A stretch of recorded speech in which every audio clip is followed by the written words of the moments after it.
You know that little device in your pocket? The one you're probably looking at right now? Well, it kind of has two completely different faces. On one side, it's this endless fire hose of information that just leaves you feeling totally drained. But on the other, it can be this incredibly powerful tool for connection, even for protest. So today, we're going to dig into the two sides of that scroll, the one that wears you down and the one that can actually build a movement. And really, it all boils down to this one question, right? Is your phone draining you, or is it empowering you? The answer? Well, it determines whether your digital life is just something that happens to you, or if it's something you're actually shaping. And believe me, the line between those two things is way finer than you might think.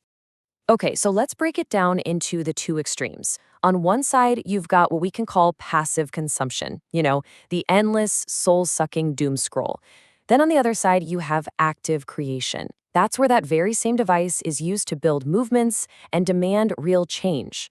They're like two sides of the same digital coin. So first up, let's talk about that darker side. I mean, we've all been there, right? It's late, you know you should be sleeping, but you just can't stop scrolling. Just one bad news story after another. That, my friends, is the doom scrolling trap. And it turns out there's a very, very old part of our brain that we can blame for it. So what is it exactly? Well, doom scrolling is pretty much what it sounds like. That habit of endlessly consuming negative news online, even when you know it's making you feel awful.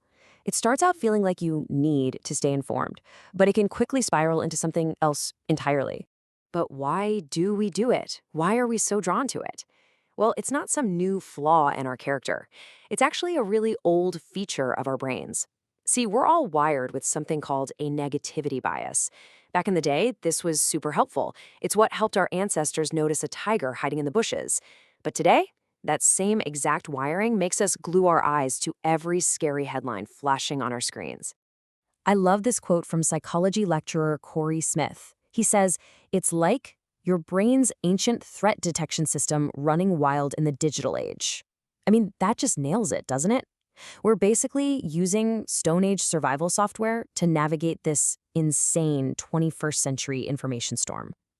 Our brain's threat detector literally can't tell the difference between a real-life predator and a stressful tweet. And look, the cost is real. This isn't just a feeling. Research shows this habit is far from harmless. It's been shown to predict higher levels of anxiety and depression. It triggers feelings of hopelessness, reduces our overall life satisfaction, and can even mess with our focus at work. These are real, measurable, negative effects on our well-being. Okay, so enough of the doom and gloom, right? What if we could just flip the script? What if that very same device in our hands could be used to build something hopeful? Let's pivot now from that passive consumption to active protest. And it all starts with a really powerful story. So this story begins back in 2013 with a 16-year-old named Mohammed Chair. He was in Beirut, and just moments after taking a selfie with his friends, he was killed by a car bomb. Now, in that culture, victims of that kind of violence are often called martyrs. But his friends, they completely rejected that label.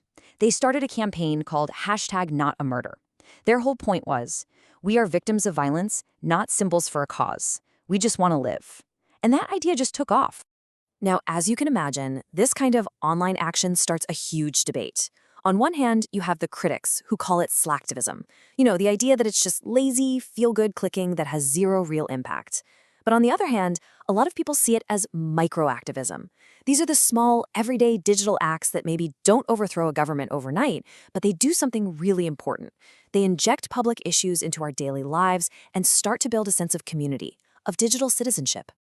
So how in the world does a simple selfie become a protest? I mean, it's not just about snapping a picture, right? There's actually a kind of visual language at work here, a grammar of protest, if you will, that transforms a personal photo into a powerful political statement. Okay, so researchers actually dug into the #NotAMartyr campaign, and they found that it really comes down to three key things. First, people are performing a new identity. Second, they're building trust. And third, they're asserting what's called efficacy, which is basically just the feeling that, hey, change is actually possible. All right, let's unpack that first one, performing identity. This is so much more than just holding a sign that says, I disagree. It's about actively rejecting a label that someone else put on you, like martyr. And instead, you're visually creating what some researchers call a hoped-for possible self. You're literally showing the world who you want to be. And you can see this happening in a couple of really distinct ways. Sometimes the message is something you hold, right? It's like an extension of yourself. But then you see this other incredibly powerful version where the message becomes part of you, written directly on your skin. It's this amazing fusion of the self and the cause. Okay, on to the second crucial piece of the puzzle, building trust. Think about it. One selfie is just one person, a solitary act. But when hundreds or thousands of people do it in a similar way, something magical happens. It creates what's called a we feeling. All of a sudden, you're not just one person shouting into the void, you're part of a chorus. And a big part of how that trust gets built is through something researchers call semiotic repetition. It's a fancy term, but the idea is simple. It's about repeating similar visual cues. Notice the similar poses, the direct gazes, the way the signs are held. All that repetition creates this visual rhythm of solidarity. It sends a clear message to everyone. We are in this together. But it's not just the pose. Even the background, the setting, matters a ton. By staging these photos in really private spaces, like bedrooms, these activists are doing something really clever. They're showing how these huge political issues don't just stay out there in the news. No, they invade our most personal private spaces. And that creates this incredible sense of intimacy and trust.